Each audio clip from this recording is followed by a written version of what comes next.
It all started with a buzz. Just one buzz of her phone, and my whole world split open. That night, I wasn't looking for trouble. Just a quiet evening, a cold beer, and some background noise on the TV. But when her phone lit up and I saw pictures no husband should ever see, everything changed. She had excuses, and quick ones at that. Said it was her sister's boyfriend. Said it was a mistake. What she didn't know was that I wasn't the man she married. I wasn't going to scream. I wasn't going to beg. I was going to plan. Over the next few months, I built the kind of quiet revenge you only read about in fairy tales. No screaming. No slamming doors. Just patience, evidence, and one hell of a way out. This isn't a story about heartbreak. This is a story about clarity. Cold, pure, unforgettable clarity. And if you stick around, I'll tell you how I turned her little fling into the biggest regret of her life. It was just another Tuesday night. One of those quiet, regular evenings where nothing out of the ordinary should have happened. I'd gotten home from work a little after 6, tired but content. The kind of content you feel when your boots are off, your back finally touches the recliner, and your dinner's still warm on the plate. She'd made lasagna. Frozen kind, but still, it's the thought that counts, right? We ate in front of the TV, like we usually did. She had her legs tucked under her on the couch, flipping channels while I nursed a cold beer and settled into a rerun of one of those car restoration shows. I wasn't really watching, just zoning out the day. Felt peaceful. That's when it happened. Her phone buzzed. Not just once. Buzz buzz. Buzz buzz. Buzz. 3 separate notifications in a row. Real quick. Like someone was real eager to get her attention. Her phone was on the armrest next to her, face up. The screen lit up clear as day, and I glanced at it like anyone would when a sudden light flashes in a dim room. What I saw? Well, I'll never forget it. 3 little image previews. All from the same guy. His name showed up in bold letters I didn't recognize. Not one of her co-workers. Not a cousin or a buddy. Just a first name. Something generic like Tyler or Shane. I honestly don't even remember now. What I do remember is the look of those photos. I saw enough in those thumbnails to know they weren't beach selfies or pictures of a new dog. Nah. These were the kind of pictures you don't send a married woman unless something's going on. Shirtless, bathroom mirror, body angled like he was trying to show off. One had a caption. Something dumb, like, can't stop thinking about earlier. My stomach turned. Not like anger right away, just confusion. Like, what the hell is this? I didn't say anything right away. I just turned to her and asked, real calm, hey, what's that? She looked at the screen, and her whole body stiffened. You know that moment when someone's smile dies too fast? Like someone ripped the plug out of the wall. That's what happened. Her face dropped. Her eyes widened, just a little, and she yanked the phone off the armrest like it had burned her. She hit the side button, killed the screen, and held it in her lap. Then she looked at me, eyebrows raised like she was the one surprised. Oh, that was just my sister, she said quickly, waving a hand like it was nothing. She, accidentally sent me pictures of her boyfriend.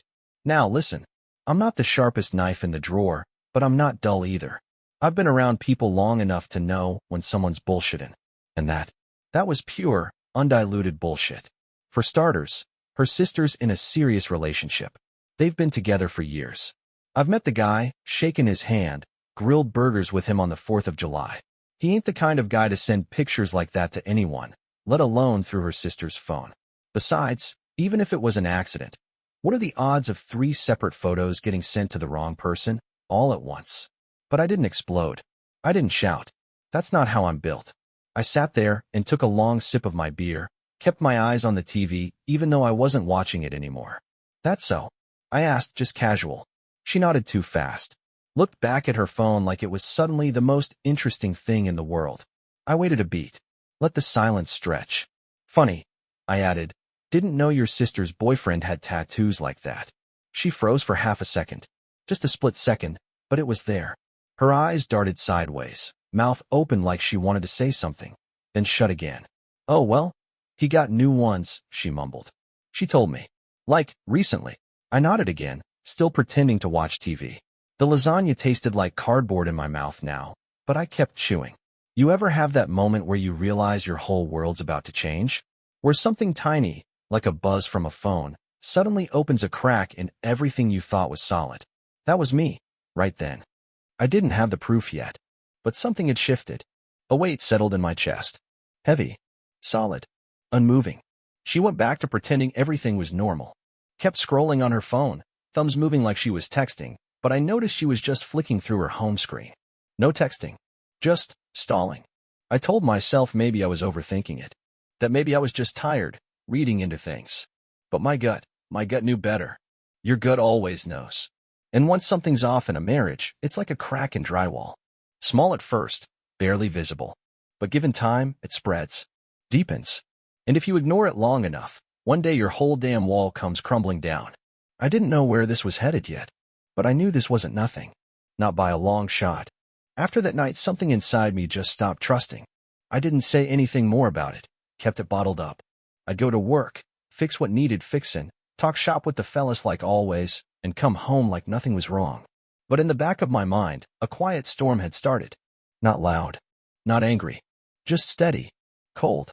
She was acting different too. Not in any huge way. Just odd.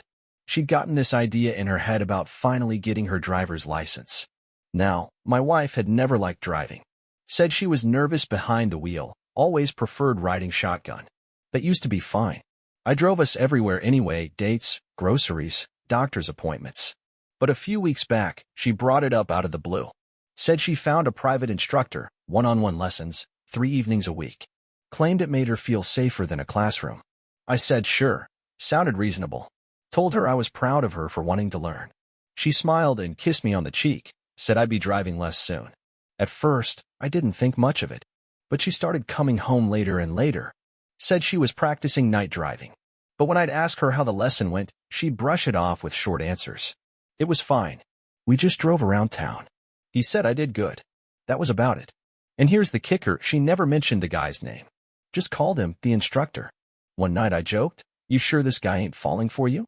She laughed, but it was the kind of laugh you give when you're not sure what the other person knows. That awkward, nervous chuckle that dies in your throat. By the 3rd week, I stopped joking. Something wasn't right. Call it gut instinct. I'd come home to find her already dressed, purse slung over her shoulder, acting like she was in a rush.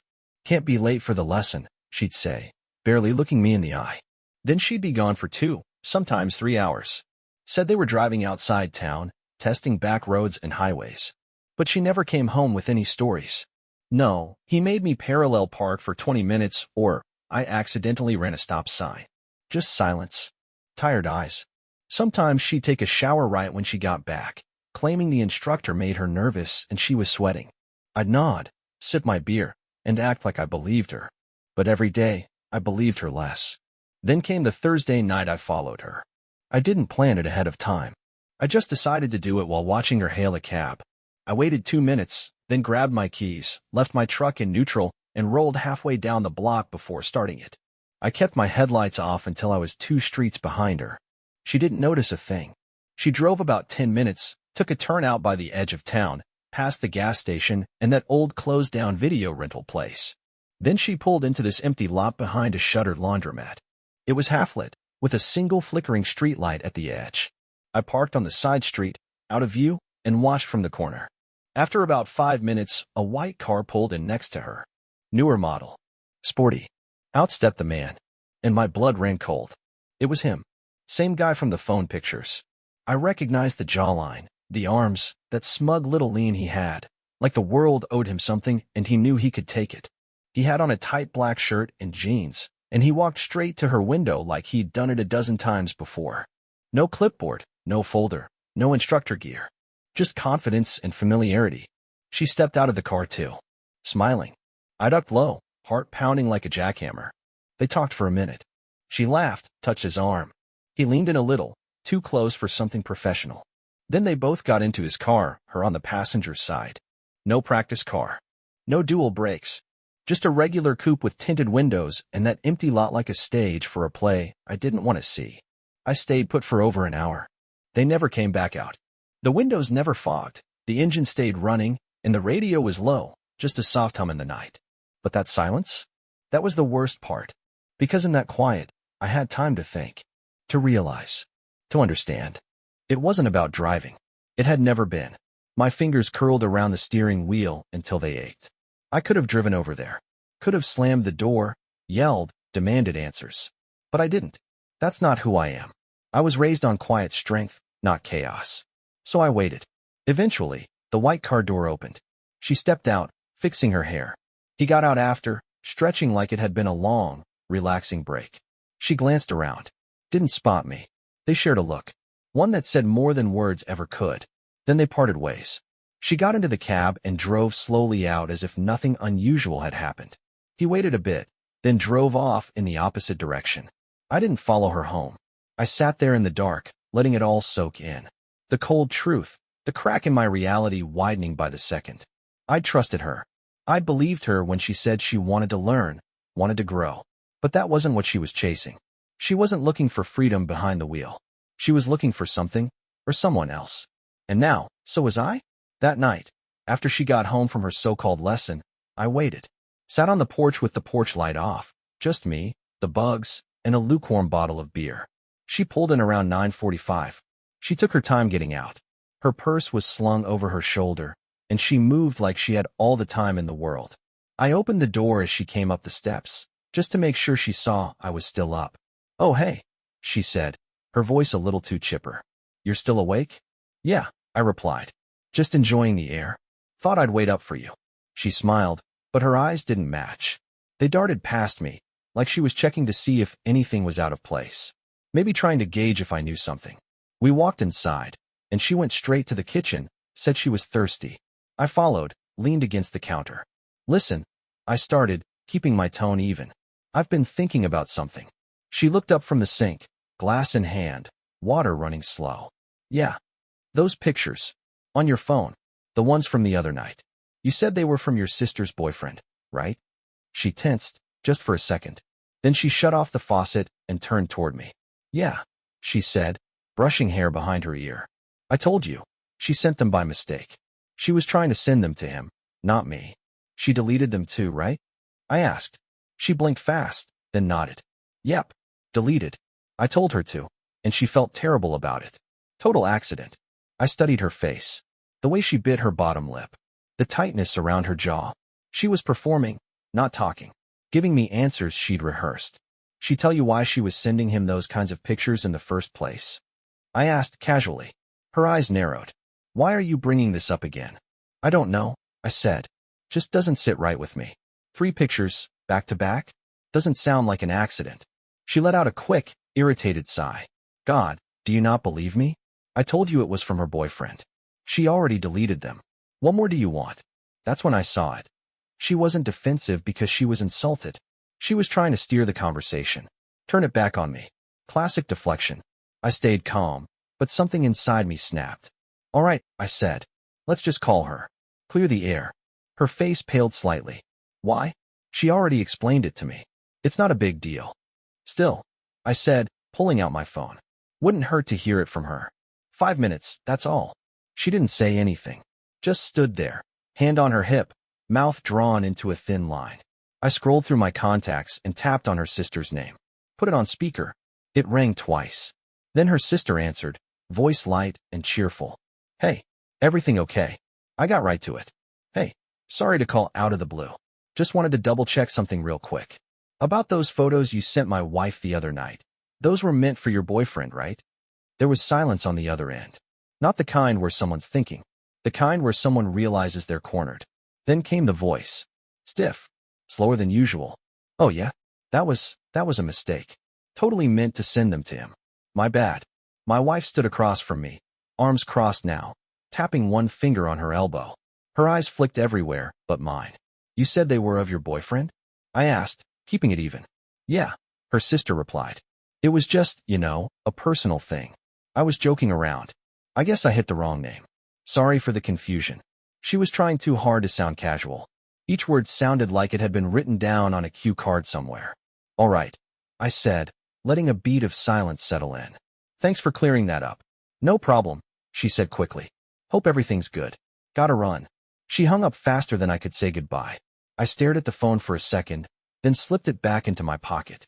My wife finally spoke. "See?" She confirmed it. "Can we please drop this now?" I looked at her, and this time I didn't bother pretending.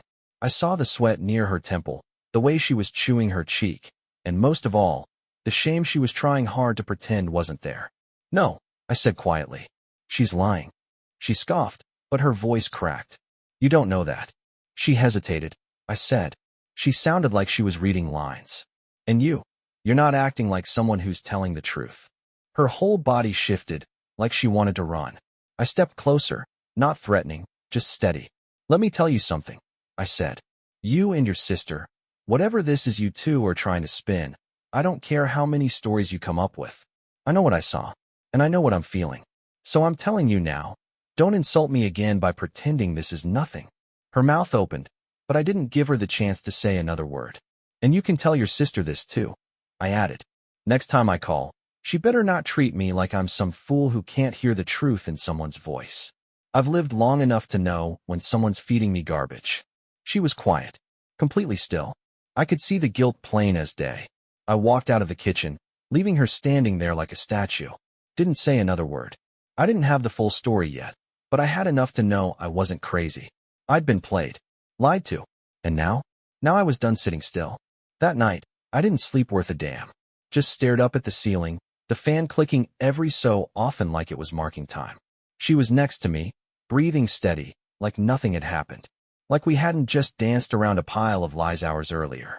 I stared up at that spinning fan and thought, how many times has she looked me in the eye and lied? I didn't get an answer. Just more silence. Come morning, I got up before the sun did. Didn't wait for coffee. Didn't shower. I just sat down at the kitchen table with my phone and started making calls. Now, I didn't know any private investigators personally, never thought I'd need one. But I knew enough to search local listings and read reviews. Found a guy named Harper. Retired cop. Ran a small outfit out of a nondescript office on the south end of town. His ad said discreet, reliable, results that hold up in court. That last part stuck with me. I called him around 7:15. He answered like he'd been up for hours. Harper Investigations. Hey, I said. I need to talk to someone about following a person. Quiet like. There was a pause on his end. You got an address? Photos? Routine? I've got all of it, I said. When can I come by? Give me an hour. I pulled up to his office just before 9. Place looked like a dentist's office from the outside. Plain white siding, blinds drawn. Harper greeted me at the door. He was in his 60s, gray stubble, pressed shirt, black coffee in one hand. Firm handshake, steady eyes. No small talk. We sat down, and I laid it out for him. The photos, the story, the driving lessons, the lies. He listened without interrupting, nodding occasionally, taking notes. Can you find out for sure? I asked. I don't want to accuse anyone of something unless I've got it in black and white.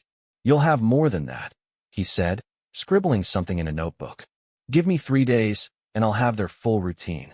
I gave him her schedule, when she left, how long she was usually gone, what nights she said she had lessons. I even showed him the guy's car, snapped a picture the night I followed her. Harper looked at it and gave a little grunt, like he'd already dealt with this kind of guy a dozen times. We'll start tonight, he said. You'll hear from me every 3 days. No contact in between unless it's urgent. I don't want to spook her, and I don't want you acting different. Acting different. You start treating her like you know something, she'll change her pattern. That'll make it harder. Stay normal. So that's what I did. I went back home and played the part. Same routines. Same, how was your day? Conversations. Smiled when she smiled, laughed when I was supposed to. It was the hardest performance I've ever put on. A few days later, I got the first report. Harper sent it by email. Said to open it somewhere private. I sat in my truck on my lunch break, engine running, parked at the far end of the lot. The file had timestamps, addresses, grainy photos from a long lens. But even in that blur, I recognized her.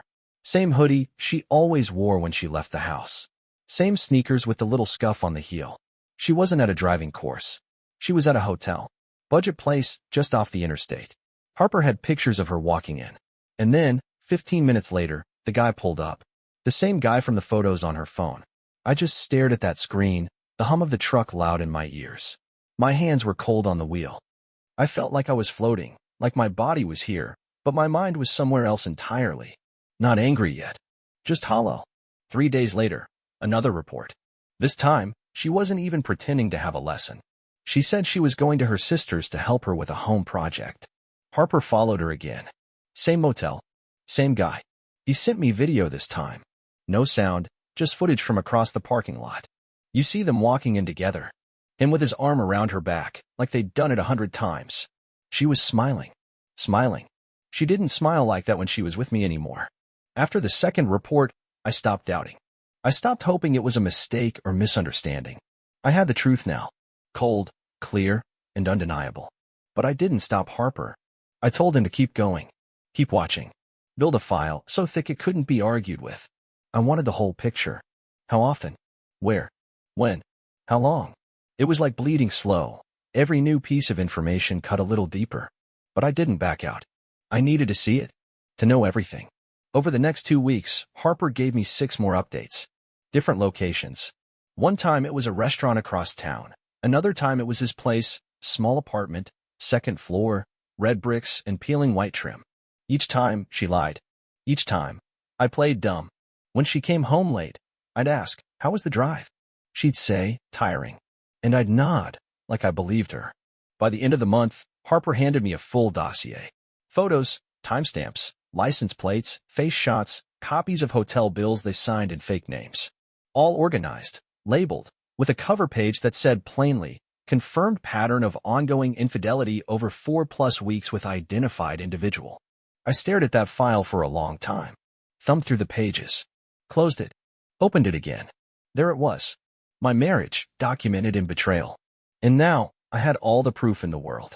Once I had that thick folder of truth sitting in my desk drawer, something in me changed. I didn't yell. I didn't storm out. I didn't throw accusations across the kitchen table like a wild man. No. I got quiet. Still. Focused. It was like when you're fixing an engine. You don't yank wires and hope for the best. You observe. You figure out what's busted. Then you take your time pulling it apart, piece by piece. That's how I handled this. First thing I did was find a lawyer. Not just any lawyer. I wanted someone who'd been around the block, someone who didn't blink when things got ugly. After a couple of phone calls and a quiet ask around town, I ended up sitting across from a man named Calvin Royce. Mid-60s, suspenders, thick glasses, hair like silver wire. Office smelled like old books and stale coffee. He listened while I laid it all out. No interruptions. Just the occasional nod. When I showed him the file from Harper, he whistled low through his teeth. This, he said, tapping the folder, is better than anything I've seen from some court-ordered discovery processes. You came prepared. I don't want to drag this through the mud, I said. I just want to be free. No mess. No warning. Just gone. Royce leaned back in his chair, crossed his hands over his belly. That can be arranged. But you'll need to keep your head down for now. Quiet as a whisper. We build this thing one nail at a time. So that's what we did.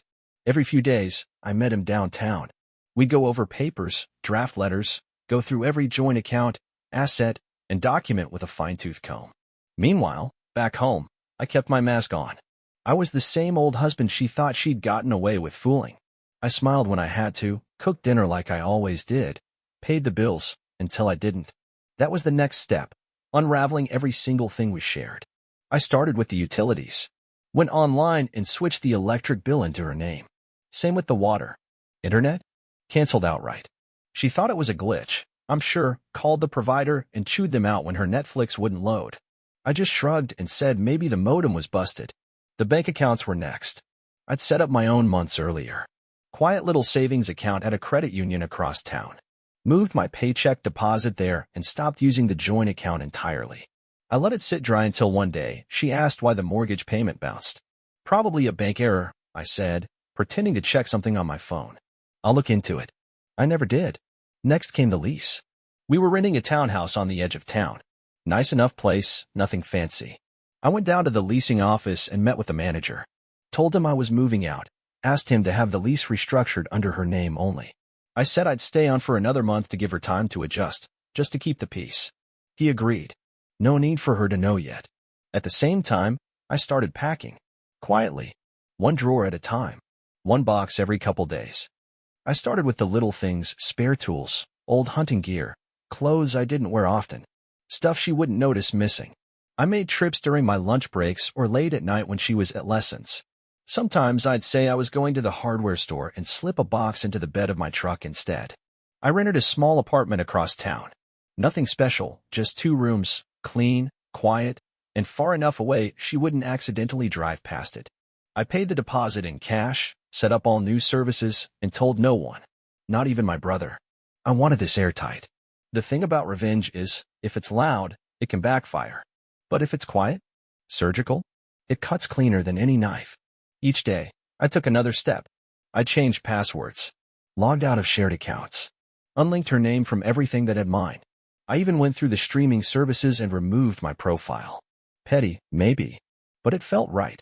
Like erasing fingerprints from a glass. She never noticed. Or maybe she was too wrapped up in her little affair to care. One night, she came home late, again, and asked if I'd noticed the trash pickup hadn't happened. I told her I'd stopped paying the bill. She looked at me, confused, like I'd spoken in a different language. Why would you do that? She asked. I shrugged. Didn't see the point anymore. It was the first real crack I let her see. After that, I stopped watering the lawn. Didn't fix the porch light when it blew out. Let the dishes pile up sometimes. She started to get annoyed, but I didn't care. I wasn't trying to impress her anymore. I wasn't trying to fix what she'd already set on fire. What I was doing was disappearing. Every piece of me that had been tied to that house, that life, that marriage, I was cutting it free. Every thread, snipped. Every anchor, lifted. Bit by bit, I was pulling my soul out of the wreckage she didn't even know she caused. It wasn't about making her hurt. It was about getting my power back. By the end of that month, the only thing keeping us together was habit. I had my place, my accounts, my plan. She still had her stories, her late nights, her smiles that didn't reach her eyes. But I was already gone, and she hadn't even noticed. She passed her driving test on a Tuesday afternoon. I knew before she told me. Not because she came bursting through the door excited like a teenager. No, she was trying to play it cool. But the second she stepped inside, something in her was lighter. Her stride had a little bounce, her voice a little lift. She set her purse down on the kitchen counter and cleared her throat like she was about to accept an award. Well, she said, pulling off her jacket, guess who officially has their license? I looked up from the newspaper, gave her a smile. That's so. She held up the little paper temporary license, already half-folded. I aced the parallel parking. Good for you, I said. That's worth a proper celebration. Her eyes lit up a little. Really? Sure. I nodded. Dinner on me. Somewhere nice. She paused. You mean like, this weekend? No, I said, standing up. Tonight. She blinked, surprised. I don't usually make spontaneous plans. But that night, I insisted. Told her to dress up a little. Said I made a reservation at that old steakhouse she used to love, the one with the dark leather booths and the soft jazz music playing overhead. The one we used to go to when things were good, before the distance set in. She smiled, maybe for real this time. Maybe she thought we were turning a corner. She went to get ready, taking longer than usual. I sat on the edge of the bed and laced up my boots slow, thinking about everything I had packed into the folder sitting in the glove box of my truck. We got to the restaurant a little after 7. Host sat us in a booth near the window. Candle in the middle, dim enough to hide the truth from strangers. We ordered ribeyes, hers medium rare, mine well done. She asked for red wine. I got black coffee. She was glowing, basking in the moment like she'd won something big. I didn't think I'd ever do it, she said, sipping her wine. Driving just scared me, you know? I nodded. But you did it. She reached across the table and touched my hand, just for a second. Thanks for pushing me. I didn't flinch. Just looked her in the eye. Yeah, you really came a long way. We made small talk while we waited for our food. I let her ramble. She talked about how the instructor was super chill and how the test guy was weirdly flirty, but whatever. I nodded along, smiled when needed. All the while, I could feel the folder under my coat, pressed against my ribs like a second spine. The food came, and I let her take the first bite before I made my move. I reached into my jacket, pulled out the folder, and set it on the table. The sound of the cardstock hitting the wood cut through the music like a sharp note. Her fork paused halfway to her mouth. What's that? She asked. A little gift, I said. She gave a short laugh. Okay, what kind of gift comes in a manila folder? I didn't answer. Just leaned back in my seat and watched. She opened it. Her smile faded the moment she saw the first page. It was a printout of the first hotel receipt, time-stamped, signed with a fake name in handwriting that wasn't mine. She flipped to the next page, photo of her walking into a motel with him. Then another. And another. Timestamp after timestamp. Harper had done his work well. She looked up at me, eyes wide, lips parted like she was about to say something but couldn't decide what lie to try first. I didn't give her the chance. That's a month's worth of proof, I said. Every night you said you were learning how to drive. Every fake errand. Every story. Her mouth opened again, then closed. Go on, I said. You can say something. I'm giving you the floor. But she didn't say a word. Just sat there, staring at the stack of evidence in her hands like it was covered in thorns. Her breath came short, uneven. I could see the gears turning in her head, trying to find some excuse, some spin, but nothing came out. I reached into my jacket again and pulled out a second envelope. This one thinner. Legal size. I slid it across the table next to her wine glass. Those are divorce papers, I said. Already drawn up. Lawyer's been working on them for weeks. All I need is your signature. Her hand trembled as she touched the edge of the envelope. Her voice, when it finally came, was almost a whisper. You've been planning this? I nodded. Since the night I saw the photos on your phone. The color drained from her face. She looked down, then up, then down again, like she was hoping the table would swallow her. The waitress came by right then, asking if everything was all right. I looked her square in the eyes and said, We're fine. Just finishing up. She refilled my coffee and walked away. I stood up slowly, buttoned my jacket, and looked down at the woman I used to love. She was still holding the folder open. I stuck on one of the photos. Maybe the one where she was laughing with him in front of the diner, wearing the hoodie I bought her for our 5th anniversary.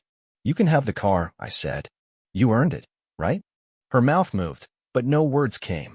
You also get the rent, the bills, the internet, and all the other little things you haven't noticed I stopped paying. Congratulations on your license.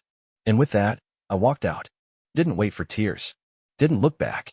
Left her there at that booth, in that dim-lit steakhouse, sitting across from a cold plate of mashed potatoes and a life she'd managed to burn down without ever realizing the fire was lit.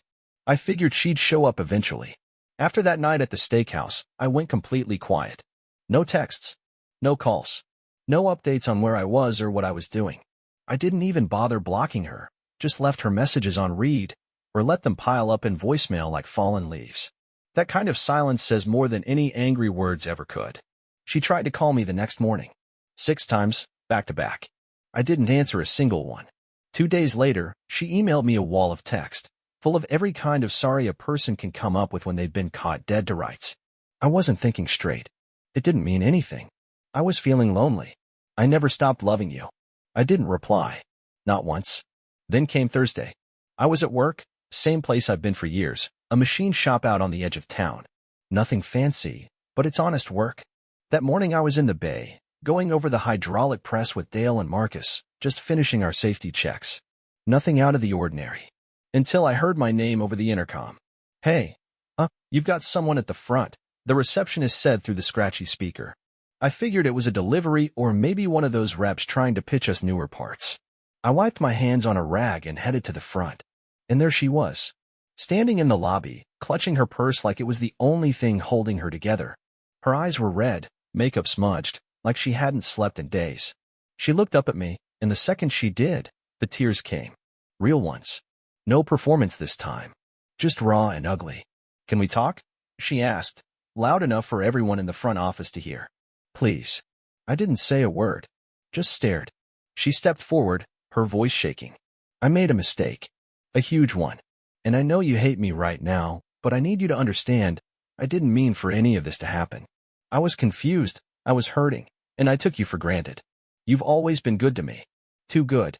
And I ruined it. Her voice cracked right there. She wiped her face and kept going. I miss you. I miss our life. I miss the way you made me feel safe. You didn't deserve any of this, and I know I hurt you, but I still love you. I do. I swear I do. By now, the front desk girls had stopped typing. Dale and Marcus were standing just behind me. Even the delivery guy by the water cooler was frozen, holding a clipboard. The whole room had gone silent, like we were on stage. And there she was, center spotlight, waiting for me to say something. Anything. I looked her straight in the eye, steady as ever, and spoke one sentence. You had a good man, I said. Now you've got a good story. That was it.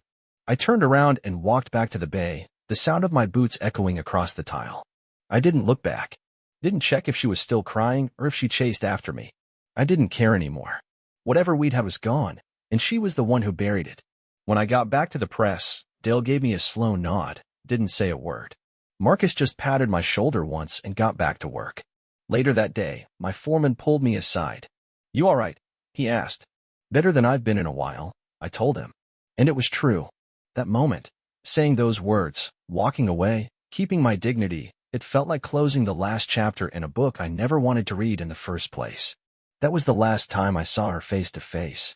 She kept trying after that. Left flowers at my old place. Sent letters. Called from blocked numbers. Tried to use mutual friends to pass along messages. But I was done listening. She'd had chances. She'd been trusted. And she broke that trust wide open like it didn't mean a thing. When someone throws away something good, you don't hand it back to them out of pity. You let them sit in that empty space they created. That's how you move on. The divorce was finalized on a rainy Tuesday in early March. I remember because I was standing in line at the DMV that morning, renewing the registration on my truck, when the call came in from Calvin Royce's office. His assistant left a voicemail. Calm, matter of fact. Said the papers had gone through, everything was signed, and I'd be receiving a certified copy in the mail within the week. No confetti. No fanfare. Just a quiet end to a long, painful chapter. I stepped out into the parking lot, let the drizzle hit my jacket, and just stood there a minute. Took a deep breath. Exhaled slower than I meant to. I don't know what I expected to feel, relief, maybe, or grief. Some kind of emotional punch. But what I felt was stillness. Like the world had gone quiet just long enough for me to finally hear myself again. That night, I sat in my new place, a little one-bedroom apartment with plain beige walls and a second-hand couch, and drank a beer in peace. No tension hanging in the air. No fake smiles or strange perfume smells coming in on someone else's clothes. Just silence. Honest, unpretentious silence. She kept trying to reach out. Even after the steakhouse. After the work scene. After the divorce. Her number popped up in my messages every other week. Please talk to me. Just one coffee. I miss you. I didn't block her at first. I just didn't respond. But after a while, I realized keeping that door cracked was like trying to heal with a knife still in your side. So I blocked her. Then I changed my number. I switched jobs too. Left the shop and started working at a smaller fabrication outfit across town. Less noise, fewer people asking questions. The new boss didn't care about my past, just wanted a guy who could show up on time and do the work right. That was fine by me. I started taking care of myself again. Cut out the junk, started walking more, eventually signed up at a gym close to my new place. Nothing fancy, just iron and effort. That's where I met Jenna, down to earth, focused, didn't pretend to be anything she wasn't. We started talking between sets, laughing a little more each time. It wasn't about rushing into anything. It was about feeling normal again. Safe. Solid. I don't know where things will go with her. That's not the point. The point is, I'm not carrying the past anymore. I left it behind, one quiet step at a time. And for the first time in a long while, I feel like I'm living instead of surviving. Share your thoughts in the comments. Was the husband's revenge fair? Or do you think it went too far? If you liked the story, subscribe to the channel and give us a like.